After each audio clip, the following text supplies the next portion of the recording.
Bincang bersama.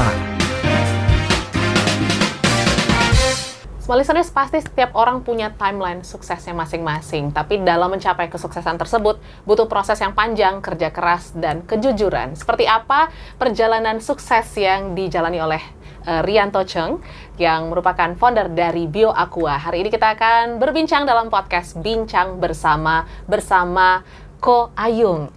Hai, Ko Ayung. Halo, selamat sore. Kabar baik? Baik, luar biasa. Baik, luar biasa. Hari ini sudah skincarean kah?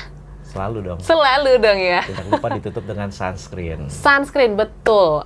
Mungkin sekarang masyarakat Indonesia sudah sangat aware banget ya, terkait dengan pentingnya menggunakan skincare, bahkan basic. Kalau laki-laki sekarang wajib tuh udah harus punya sunscreen dan moisturizer. Moisturizer, sunscreen doang sih kalau cowok. Kalau cowok ya biasanya. Cleanser, moisturizer, sunscreen udah. Kalau terlalu banyak biasanya ribet, malas. Betul. Ini berarti rahasia glowingnya Ko Ayung ya.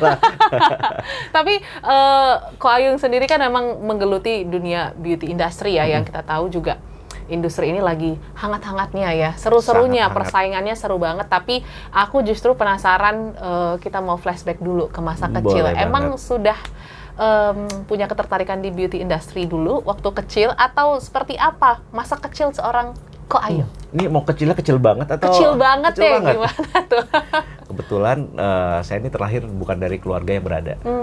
Boleh dibilang sangat-sangat sederhana. Ya, yang masih merasakan tembok rumahnya itu bukan tembok, tetapi jerami ya. Jerami, atapnya juga bukan genteng, ya. Terus tanahnya bukan lantai bukan keramik, tapi masih tanah liat, gitulah.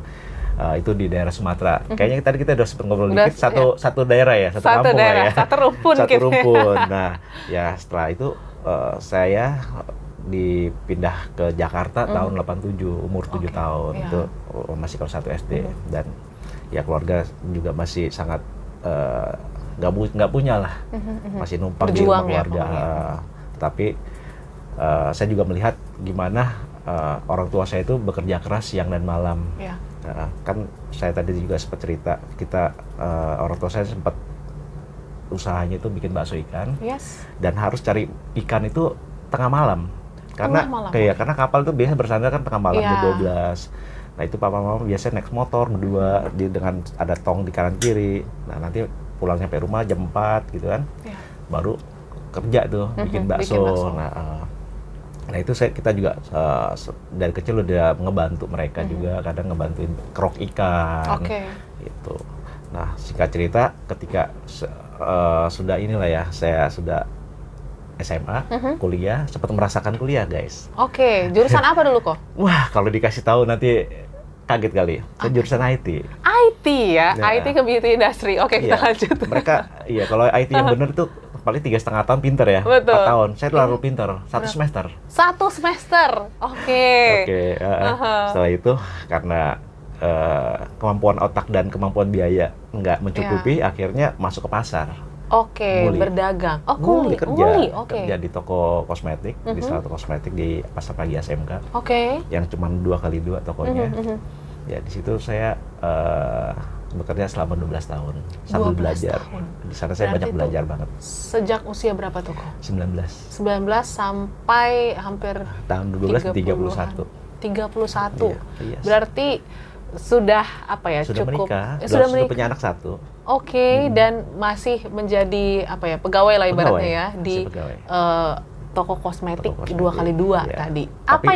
Tapi toko kosmetiknya sekarang waktu saya keluar bukan 2x2 lagi. Udah punya ruko banyak cabang. Jadi Ko Ayung melihat perkembangannya gitu ya. Betul. Apa sebenarnya yang Ko Ayung bisa pelajarin ya dari bekerja 12 tahun di toko kosmetik kok? Ya, sebenarnya sebelum bekerja juga saya ditanamkan dari orang tua, kalau bekerja itu harus yang jujur. Bekerja keras, jangan pernah mengeluh untuk misalkan disuruh apa, ya kita kerjain semua. Pernah loh saya tarik troli, angkat-angkat barang, mungkin bisa 100 kilo, 50-100 kilo. Gitu. Karena didikan orang tua ya. Terus ya itu harus bekerja keras dan pantang menyerah. Gitu. Harus jujur. Tapi kan berarti Ko Ayung melihat dan mengiringi ya besarnya toko kosmetik tersebut. barulah di situ muncul Iya. keinginan untuk membuat toko kosmetik sendiri, atau seperti apa kok perjalanannya kok? Sebenarnya keluar juga ada satu reason ya, Oke. di mana gaji saya hanya cukup untuk bayar anak sekolah. Karena ya saya masih sebenarnya masih tinggal dengan orang tua, mertua. Iya. Dengan Oke. mertua saya, jadi biaya hidup masih bisa lah ya ditanggung mertua, tapi biaya sekolah itu udah makan gaji separuhnya. Oke. Biaya sekolah anak saya Yes. separuh gaji saya. Jadi kalau saya kerja terus, nanti anak saya 2, saya gimana biaya hidupnya gitu kan? Nggak mungkin saya mau gini aja. Ya udah saya beranikan diri buat resign. Nah, tetapi kan nggak langsung tuh resign juga, nggak langsung dapat toko. Betul. Ya di sana di ASMK itu saya sebagai kayak sales freelance aja. Ngambil dari toko A, dari importir, bawa ke toko lain-lain gitu ya. Kerja serabutan lah ya. Selama 6 bulan. Nah, di situ saya dapat satu peluang ya, di mana ada satu toko yang pemiliknya itu udah tua, udah 60, hampir 70 tahun saya rasa. Oke. Nah, dia udah nggak sanggup lagi, nggak ada penerus, dia mau lepas. Gitu. Saya beranikan untuk ngambil Toko tersebut. toko tersebut. Oke, itu berarti tahun berapa kok berani? 2012. 2012, berarti sekitar 13 tahun yang lalu ya? Iya. 13 tahun yang 13 lalu. tahun. Tapi kalau dibandingkan dengan yang sekarang gitu ya, Ko Ayung yang dulu 2013 dengan 2012 ya, dengan yang sekarang kok sudah sangat jauh berbeda kah? Atau seperti apa? Ya puji Tuhan adalah udah punya company sendiri, Yes. punya brand sendiri, sudah mulai ada pabrik, Ya. dan sekarang udah ada usaha restoran juga. Wah. Beberapa. Oke, tapi ya itu mungkin bukan waktu yang instan ya. Mungkin banyak orang lihat kayak wah keren, udah punya banyak. Tapi kalau kita lihat Ko Ayung sudah berusaha dari 2009 justru ya. Kalau Kerja di tahun 99 akhir lah. 99 akhir. Iya, Berarti karena udah sempat di pasar ya dulu ya. Dan akhirnya punya toko sendiri di tahun 2012. Struggle nggak? Awal mula membuka toko mungkin belum ada pelanggan yang kenal, terus juga mungkin ya pasti adalah kerugian-kerugian yang dialami Ko Ayung yang mungkin membuat kayaknya nggak bakat deh, atau nggak pernah merasakan hal itu. Begini, pernah ngerasain tuh satu hari jaga toko dari jam, masih ingat buka jam 7, jam 8 ya. Sampai tutup jam 6, jam 7. Cuma dapat 70.000 uang cash. Sehari? Oke. Pelanggan cuma itu doang. Karena toko saya itu kalau di ASMK paling belakang. Susah terjamah ya. Iya, jadi orang juga belum terkenal gitu. Betul. Kan. Orang nggak tahu, jadi orang belum trust. Nah, tapi dari situ saya nggak menyerah gitu aja. Dan kebetulan, nah kita juga terbantu dengan adanya teknologi lah ya. Sosial media. Oke. BlackBerry Messenger, masih Yes, ingat? BBM betul. Nah itu di situ setiap hari saya broadcast. Oke. Nyari kenalan baru, nyari ini, kita admin gitu kan, broadcast kita produk kita tawarin, selalu nawarin. Nah di situ mulai satu persatu tuh pelanggan mulai trust dengan saya dan menjadi pelanggan tetap lah. Oke. Gitu. Nah kita kan kerja dengan hati ya, Yes. maksudnya tidak membeda-bedakan siapa aja, gitu loh. Ya kalau ditolak sering banget. Gitu lah. Nggak dipercaya orang, apalagi banyak banget. Tetapi karena kita tulus, kita juga jujur gitu, orang mulai satu persatu mulai percaya dan berani untuk ngasih barang ke kita dengan masih kasih tempo lah. Nah dari situ sih kita bangun kepercayaan, kayak baru kita bisa memutar kita punya usaha kan. Nah, iya. Oke. Tapi kalau aku lihat gitu ya, dari setiap tantangan yang Ko Ayung lalui, kayaknya Ko Ayung tuh punya semangat yang besar gitu ya untuk berusaha terus, tidak menyerah. Siapa ataupun apa yang menjadi sumber semangatnya Ko Ayung sampai dengan sekarang? Sebetulnya kalau dari semangat sendiri udah ditanamkan dari orang tua kecil ya. Okay. Tapi kalau tokoh yang terkenal mungkin Jack Ma ya. Jack Ma, Alibaba. Alibaba. Ya, dia juga banyak mengajarkan saya di mana gagal itu biasa gitu menurut kata dia kan. Tapi yang luar biasa itu ketika kamu gagal, kamu bangkit lagi, kamu berjuang lagi gitu. Dan jangan pernah berhenti untuk belajar. Ya itu yang saya benar-benar tertanam di pikiran saya gitu. Jadi ya teruslah berusaha ya seperti Jack Ma yang juga akhirnya sukses dengan platform besarnya sampai sekarang juga masih tetap kita gunakan gitu ya, small listeners. Cuman balik lagi nih ya ke keputusan-keputusan besar dalam karir ya, Ko Ayung. Tadi tahun 2012 membuka toko kosmetik dan akhirnya memberanikan diri ya untuk punya brand kosmetik sendiri ataupun masuk ke beauty industry yang kayaknya wah ini saingannya ini makin rame banget ya. Kuenya itu makin sedikit aku lihat gitu. Tapi peluang untuk sukses kalau kita punya sesuatu hal yang unik gitu ya, kayaknya bisa gitu. Benar. Kapan kok? Untuk titik ngambil keputusannya? Sebenarnya saya dari 2015 sudah punya satu brand. Oke. Iya, satu brand yang gini. Saya tuh di SMK juga, saya senangnya tuh jual barang yang punya saya sendiri. Yes. Saya nggak suka tuh saingan dengan perang-perang harga. Oke. Price war. Ya, karena yang ada ujung-ujungnya kita sebagai seller dirugikan. Yes. Gitu kan. Jadi saya maunya saya punya pegangan sendiri di brand kekuatan saya gini. Jadi ketika barang ini laku ya mereka mau price war di mana aja, platform mana terserah. Ujung-ujungnya kan barang saya juga. Sebenarnya dari situ. Cuman di 2015 saya masih belum mengerti yang namanya branding. Nah, di situ 2015, 2017 saya ada beberapa partner juga mulai bekerja sama dengan partner, ada brand baru lagi, ya di situ juga mulai belajar branding. Tahun 2020 juga demikian. Dan 2021 kita lihat ada satu peluang yang namanya TikTok Shop masuk. Nah, itu kita ambil yang pertama kali mungkin untuk jualan live TikTok. Nah, di situ kita mulai naik sangat fantastis lah.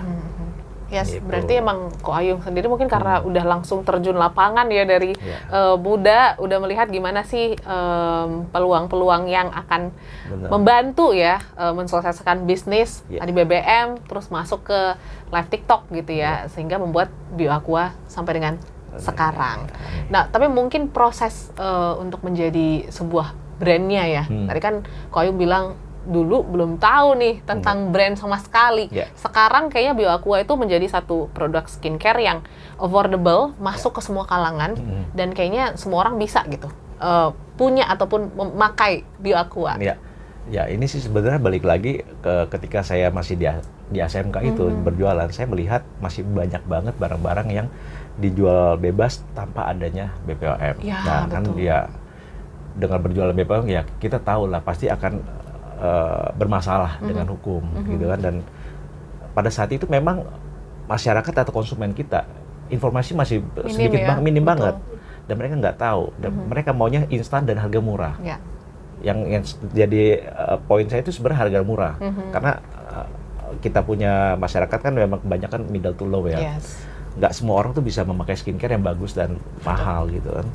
Akhirnya mereka memilih untuk produk-produk yang harganya murah tersebut. Nah, ketika saya membuat produk skincare juga, saya mau produk saya itu bisa diterima oleh semua masyarakat, semua kalangan dengan harga yang terjangkau, affordable itu, tetapi tidak mengurangi dia punya kualitasnya. Seperti itu. Jadi tagline-nya gitu ya, premium tapi affordable.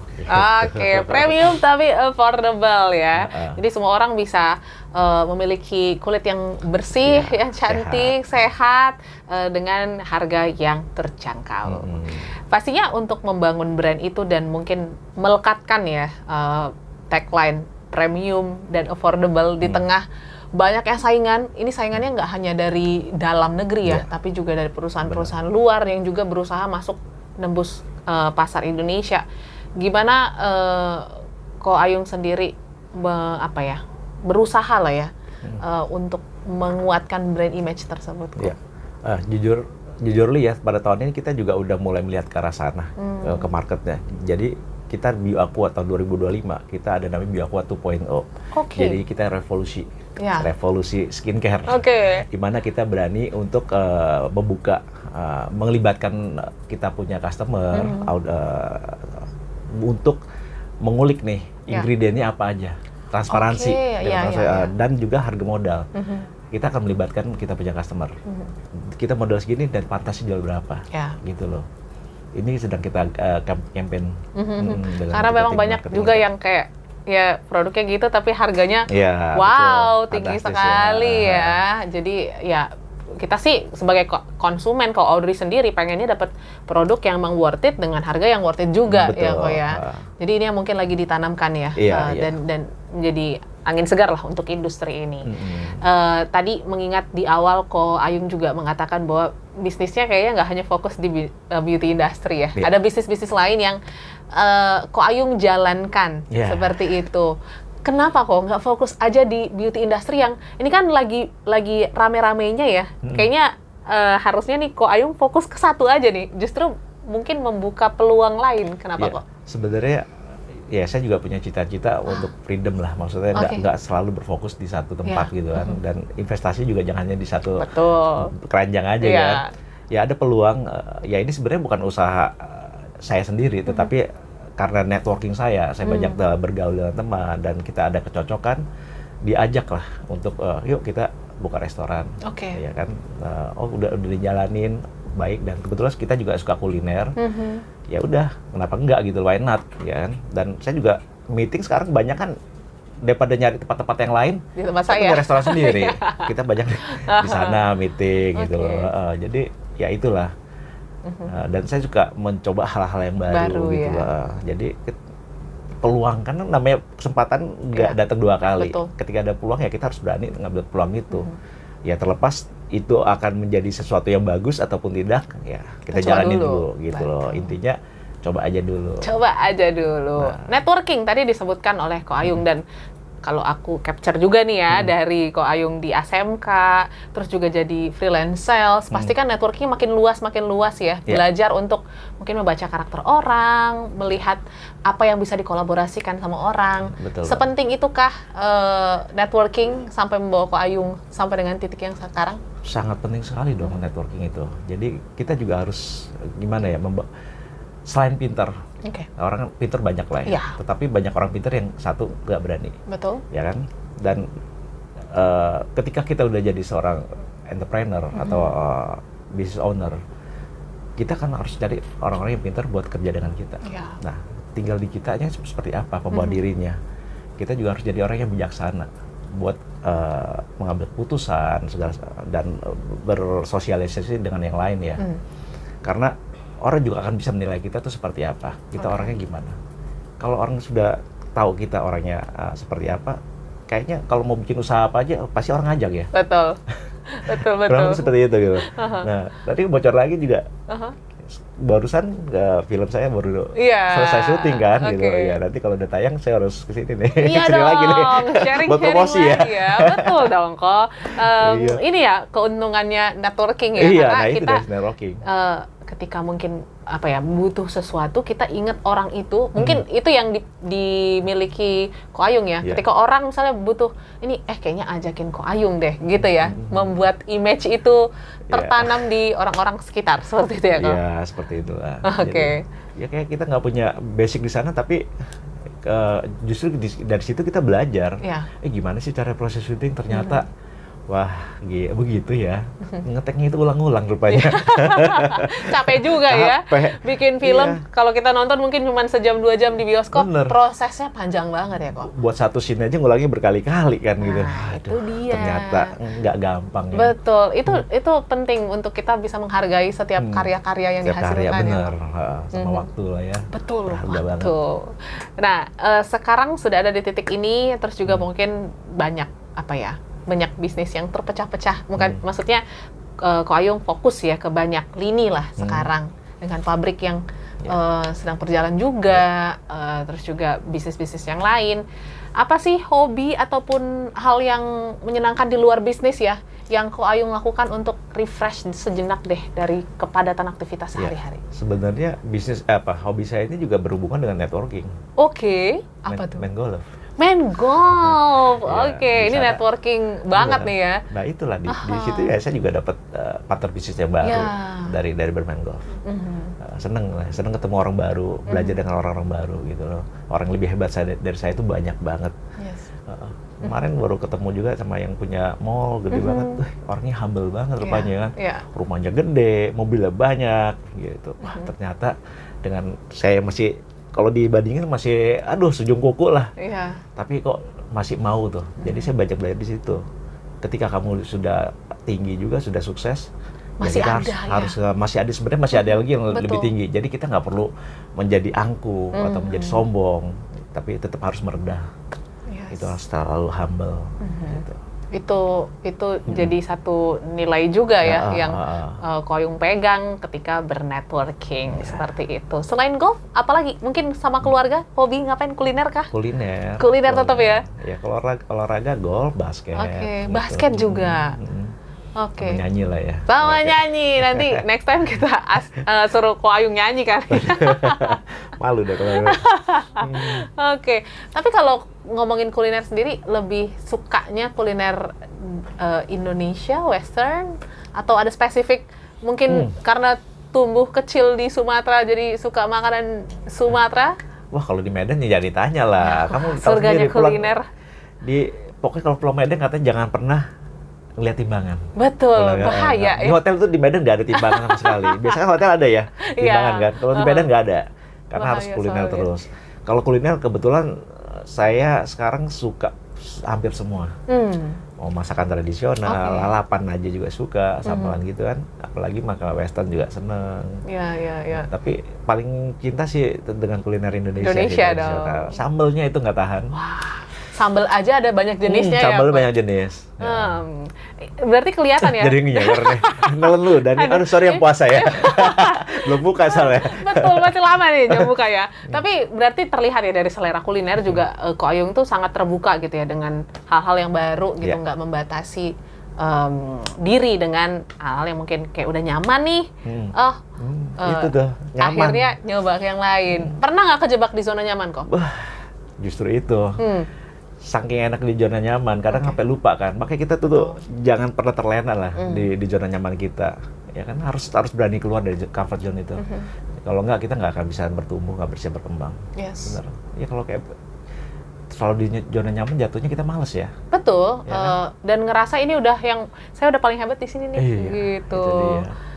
Jadi kayak menutup diri untuk kesempatan-kesempatan yang lebih baik ke depannya. Dan satu lagi Apa tuh? sebenarnya. Banyak orang tuh punya ide, punya mimpi yang bagus dan yang brilian lah. Tapi mereka tuh nggak pernah mulai. Nah, Ya coba kan? boleh kasih saran nggak kok? Karena ini beneran aku melihat ya di banyaknya teman-teman ataupun sekitar punya ide A, B, C, D, E, F, Betul. G gitu ya. Padahal masih muda gitu. Masih Tapi mungkin terlalu takut, terlalu banyak pertimbangan sehingga nggak ada yang dimulai Bener. satupun. Jadi mau sebagus apapun ide kamu, kalau kamu tuh nggak pernah mulai, itu nggak akan ada hasilnya. Ya. Tapi jadi mulai aja dulu, dan ide-ide itu akan berkembang selagi kita selalu mau belajar, mau berinovasi, gitu kan, bergaul dengan yang lain, itu pikiran kita akan terbuka sekali. Gitu. Jadi dunia itu nggak hanya sebatas lingkungan kita aja, tapi di luar tuh, wah gede banget lah. Apalagi sekarang kita kalau lihat negeri yang di China, itu majunya minta ampun, gitu kan, semuanya kayak pesan makanan tuh yang ngantar bukan manusia lagi. Betul. Udah robot. Iya. Gitu loh. Dan dia punya kota juga bisa dibangun segitu canggih. Bahkan ketika saya ke Amerika, wah itu timpangnya jauh banget. Udah mereka punya kota. Gitu loh. Padahal mungkin 10-20 tahun yang lalu Cina nggak ada apa-apanya. Ya. Gitu. Makanya kita harus belajar ke sana. Kita harus melihat ke sana. Gimana kita harus bisa bangun juga Indonesia seperti itu kan. Kita juga banyak permasalahan di dalam negeri kita sendiri, kan tata kotanya, public transportation-nya, kita harus banyak belajar sih. Betul. Harus berubah sih gitu sih. Harus Padahal kalau kita lihat di Indonesia ini banyak banget orang-orang pinter ya, Iya. orang-orang luar biasa, cuman ya sayangnya ya mungkin tidak terfasilitasi dengan baik. Jadi mungkin mulai dari kita sendiri. Makanya gitu kita ya. harus mulai dari diri kita sendiri lah untuk berubahnya itu. Gitu Yes. loh. Semangat ya soal Indonesia. Iya. Dan pastinya ini sekarang nih kalau aku lihat ya, Ko Ayung juga pasti masih banyak mimpi-mimpi, cita-cita, harapan ya untuk bisnis sendiri gitu. Khususnya mungkin kita fokus ke beauty industry. Ada harapan-harapan lain nggak sih kok sebenarnya yang sedang dikerjakan atau yang dilakukan untuk tetap memperkuat ya brand Bio Aqua sendiri? Ya kalau untuk brand saya sendiri ya sebenarnya harapan dan cita itu banyak ya. Kita tinggal melihat gini sih, dari pemerintah kita juga butuh bantuan dari pemerintah kita untuk benar-benar regulasinya ini dijalankan. Kan sekarang banyak sekali juga persaingan yang tidak sehat lah seperti itu kan. Jadi karena keterbatasannya regulasi dan ketegasan seperti itu. Jadi dari pemerintah kita support, kita jadi dari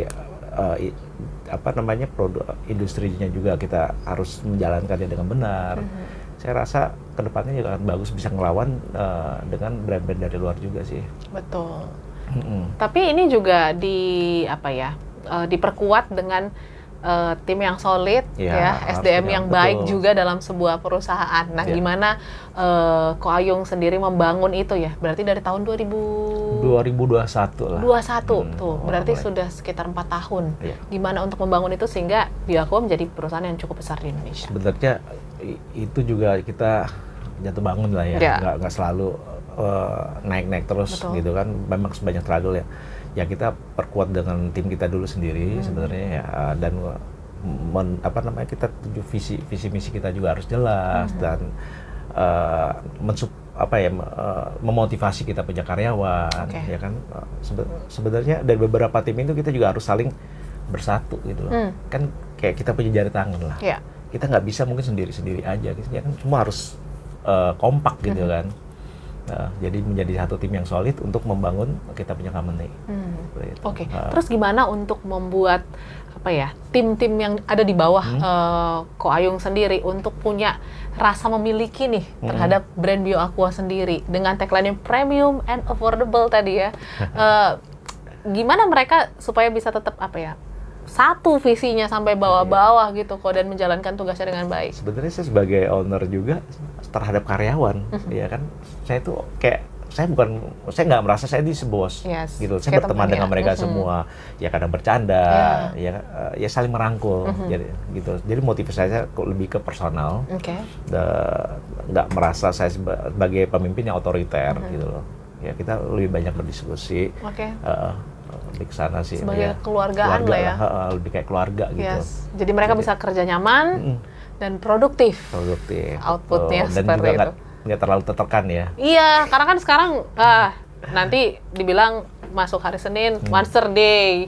Terus juga cuti sulit, banyak lah itu ya yang terjadi di luar sana. Tapi ya itulah ya, membangun bisnis dengan kekeluargaan kayaknya memang membuat kita jadi lebih produktif. Ya. Karena kalau nyaman pasti kita akan lebih totalitas nggak sih Ko? Iya.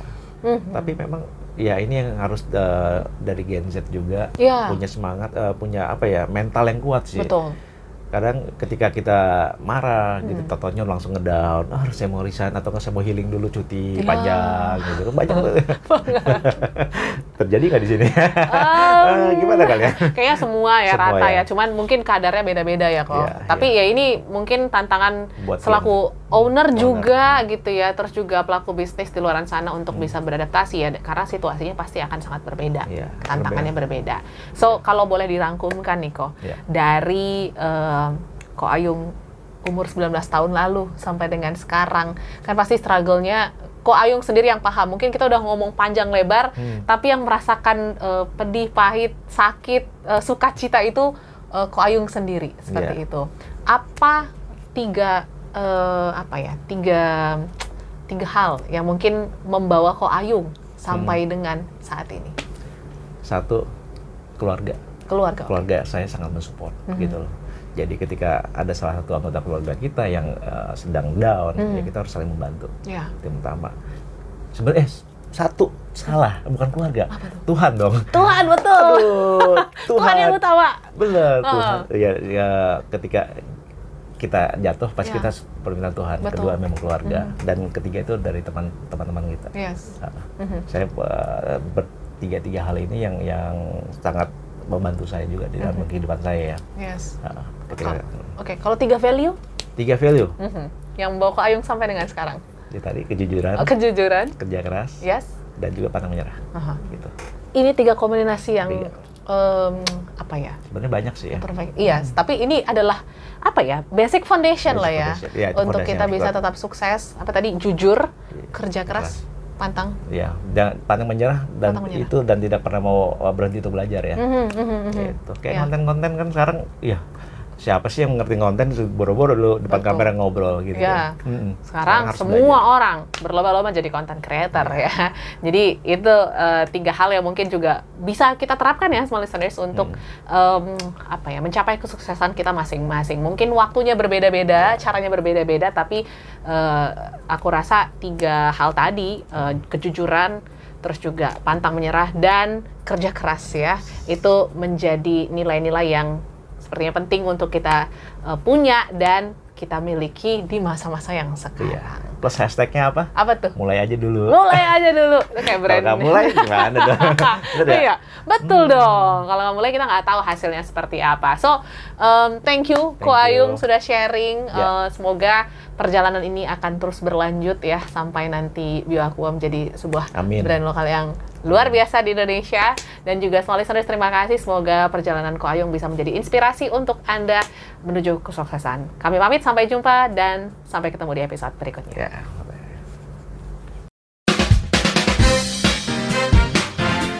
Bincang bersama